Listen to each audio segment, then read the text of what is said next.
পথ দুর্ঘটনায় জখম এক ব্যক্তি। ঘটনাটি ঘটেছে আজ বহরমপুরের ভাকুড়ির ঠাকুরপাড়ার মোড়ে। জানা যায় মলাইচন্দ্র প্রামাণিক নামে ওই ব্যক্তি সেই স্কুটি করে তার স্ত্রীকে নিয়ে তারা বাড়ি ফিরছিলেন।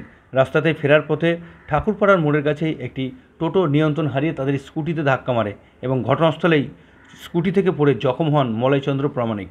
এরপরেই তার স্ত্রীর তৎপরতায় তাকে তড়িঘড়ি সেখান থেকে উদ্ধার করে দুপুর 3টে নাগাদ বহরমপুরের মুর্শিদাবাদ মেডিকেল কলেজ হাসপাতালে নিয়ে আসা হয় এবং সেখানে ডিউটিরত সিকিউরিটি গার্ড ও সুপারভাইজারের তৎপরতায় তার চিকিৎসার দ্রুত ব্যবস্থা করা হয়।